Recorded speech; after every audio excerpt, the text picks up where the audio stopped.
Hey guys! Before I begin, I want to thank everyone who subscribed to my channel, watched my videos, and showed us support throughout this series. Thank you! So I left a comment on my videos and I asked you guys to send me some questions. Kate Paris asked, ano po lasa ng Chinese Coke?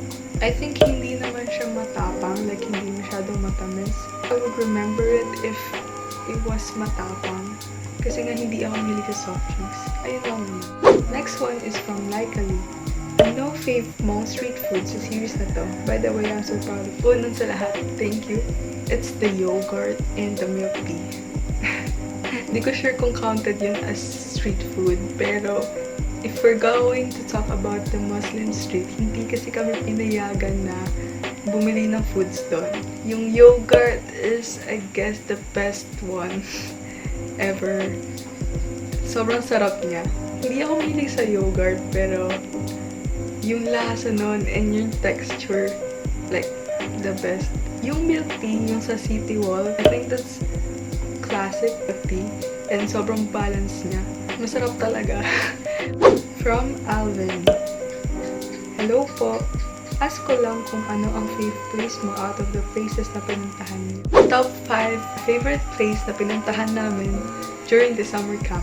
Number 5, Xi'an City Wall. This is not much, pero I really had a fun time there. The wall is so cool because it was built there noong unang panahon pa. Ancient time. The view when you go up the wall is beautiful. It's a really good place to like just walk around. I just love it. Plus points pa yung milk tea. Number 4, Terracotta Warriors. Those warriors existed for how many years already? And sobrang dami talaga niya. To think na there's a lot more on earth there in that place is just so mysterious. The mountains there is a cover-up for the pyramid kung saan nakalibing yung emperor. It was also said that there's a kind of river of mercury inside na nakapalibot dun sa libingan. So cool and dangerous, of course. Number 3, the Hutong village where we rode the rickshaw. It's just so cool, and the village itself is cool as well. Another thing is the exercise place that I probably saw in Chinese dramas before, so it was really cool to actually see something like that and be able to try it. Also, we had a homemade lunch there. It's cool that the owner of the house is the one who prepared the food for us. Go to the academy. Besides wearing the old uniform, we also did the traditional way of starting a class. Some of us will offer some gifts to the teacher. Before you start the class, a lot of things going to happen first. After that part, we went to try the bow and arrow. The bow and arrow was my most favorite part of the academy. It's the traditional way. After that part, we did the tea ceremony and tried out some teas. For lunch, we helped prepare the dumplings. We learned how to make paper, so it was really a fruitful day for us. Number 1 is the Great Wall of China. Sobrang saya ko. Fun fact, hindi lang yun yung pinuntahan namin ng araw na yun. Pero hindi na ako nakapag-vlog for the rest of the day because I felt fulfilled already. Kasi sobrang saya ko nga dun sa Great Wall of China. Doon na rin kami nag-lunch. Bumili rin kami ng souvenirs there, like this one. Next question is from Unsettled Journey. What was your favorite part about your trip to the City Wall? 2 things that I loved about my trip to the City Wall. One of it will be the milk tea that I bought. The other one is the birds that I saw.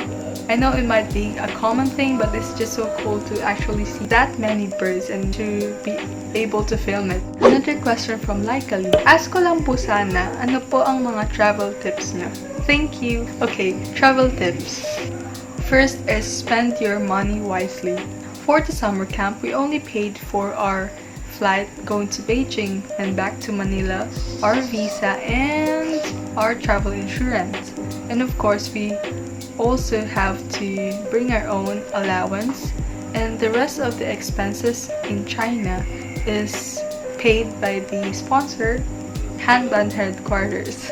I think what you can do beforehand is think about what are the things that you think you're actually gonna buy. I was sure that I'm going to buy clothes, souvenirs, and food, snacks, and then you rank them based on your priority. And I think you should have this budget allotted for the anything, which means if you're going to randomly buy stuff, there's a budget allotted for it too. It's best to keep an emergency cash with you. If you're traveling, you'll never know how much walking you're gonna do, but it's most likely that you're gonna walk a lot. So it's best to bring your comfiest footwear with you, and of course clothing as well.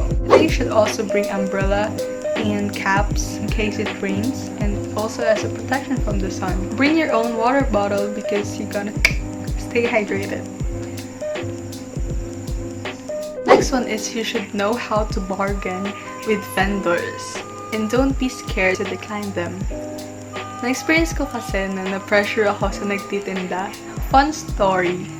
I was able to help my co-campers bargain because they were going to buy a bunch of bucket hats. Actually got praised by my Mandarin skills. Word flex. But then when I was going to buy on my own for myself, but this was in a different stall. The price was around 65 kwai, and I was scared of the vendor. I don't know, she looked scared to me. And so when I bargained from 65, I only said 50. So I bought it, and then later on I regretted that I only said 50. I should have said a price lower than that. And it was alright for me because I really like the bucket hat, and that was the one with the duck. Take care of your belongings. Remember, especially when you go traveling, when you go outside the country, take good care of your passport. It's basically your identity card in a foreign country. You need to bring your passport everywhere, wherever you go. You gotta put it in the safest place possible while you bring it around and not lose it. Take good care of your other belongings as well. When you travel, explore the place. Explore the place and experience it firsthand. During the summer camp, we experienced that when we got lost. Last travel tip is to have fun and enjoy.